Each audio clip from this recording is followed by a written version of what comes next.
విలువలను ఉన్నతమైన ఆదర్శాలను బోధించి రామాయణ మహాకావ్యాన్ని రచించిన గొప్ప ఆదికవి వాల్మీకి మహర్షి అని ఎస్టీ కార్పొరేషన్ చైర్మన్ నగరి గారి ప్రీతం అన్నారు.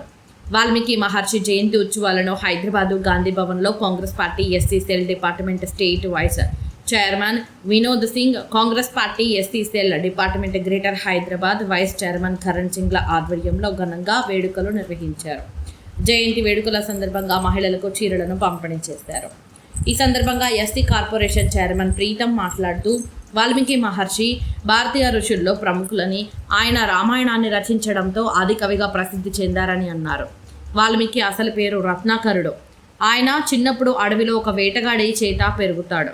చాలా సంవత్సరాలు తపస్సు చేసి వాల్మీకిగా మారుతాడని, తర్వాత బ్రహ్మదేవుడు ప్రత్యక్షమై రామాయణం రచించమని ఆశీర్వదించాడు. అతని జీవితం, అనుభవాలు సమాహరించి వాల్మీకి రామాయణ ఇతిహాసాన్ని 24,000 శ్లోకాలతో రచించాడని తెలిపారు.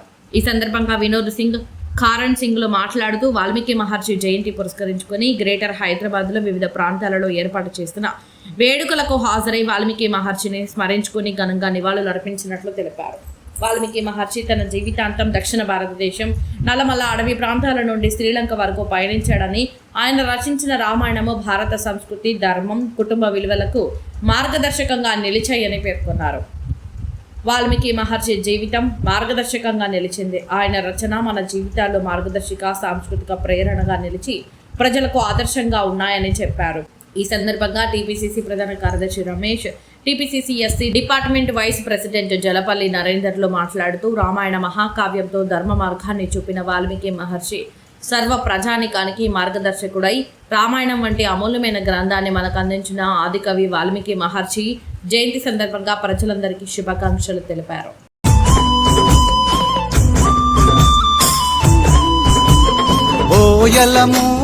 గిరిజనులం వాల్మీకి వారసులం, అవనిలో ఆది గ్రంథం అందించిన బోయలము. గిరిజనులం వాల్మీకి వారసులం, అవనిలో ఆది గ్రంథం అందించిన బోయలము. ఆదిలోన రాజ్యమేలిన చోళకాలపు రాజులం, ఆదిలోన రాజ్యమేలిన చోళకాలపు రాజులం.